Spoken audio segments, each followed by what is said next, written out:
मुख्यमंत्री नायब सैनी की अध्यक्षता में कैबिनेट की अहम बैठक हुई, जिसमें कुल 21 एजेंडे रखे गए, जिसमें से 19 को मंजूरी दी गई है। बैठक में 18 दिसंबर से विधानसभा का शीतकालीन सत्र शुरू करने पर भी सहमति बनी है। नागरिक सुविधाओं को बेहतर बनाने के लिए 6 जिलों के 17 गांवों और सेक्टरों की तहसील बदलने पर भी सहमति दी गई। टूरिस्ट परमिट वाली गाड़ियों की अधिकतम अवधि तय करने को लेकर के भी मंजूरी दी गई है। एनसीआर में पेट्रोल सीएनजी गाड़ियां 12 साल और डीजल गाड़ियां 10 साल तक चल सकेंगी। नगर निगम, नगर परिषद और पालिकाओं के लिए नया हरियाणा नगर पालिका अधिनियम 2025 उसे भी मंजूरी दी गई है। एचसीएस परीक्षा के पेपर पढ़ाए गए हैं और वहीं पुलिस भर्ती में एनसीसी प्रमाण पत्र पर अतिरिक्त अंक मिलेंगे। एग्रीगेटर ओला उबर के लिए भी नया नियम तय हुआ है।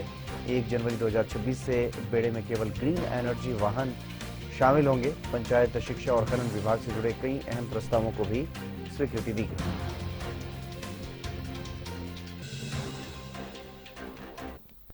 21 एजेंडे वो रखे गए, जिसमें 19 मंजूर किए गए। कैबिनेट की बैठक में ये भी निर्णय किया गया कि विधानसभा का शीतकालीन सत्र 18 दिसंबर से शुरू करने की सहमति बनी है।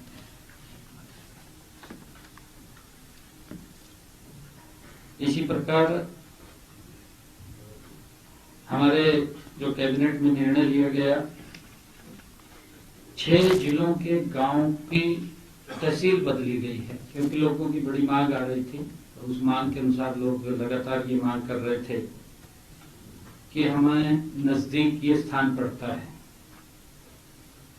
6 जिलों के 17 गांवों को, सेक्टर्स को एक तहसील से दूसरी तहसील में स्थानांतरित करने की मंजूरी भी दी गई है, क्योंकि इसका मुख्य उद्देश्य प्रशासनिक सुधार के तहत नागरिक सेवाओं में तेजी लाने और उन्हें अधिक प्रभावी बनाने के लिए कैबिनेट में निर्णय किया गया है।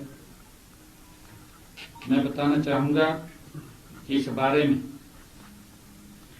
लोगों और जनप्रतिनिधियों की ओर से सरकार के पास लगातार मांग आ रही थी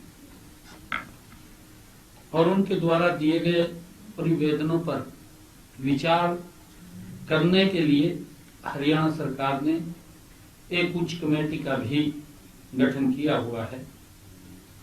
कमेटी द्वारा अपने मानकों पर विचार करके गांव को एक तहसील से दूसरी तहसील में बदलने की अनुशंसा दी है और आज इस सिफारिश को मंत्रिमंडल ने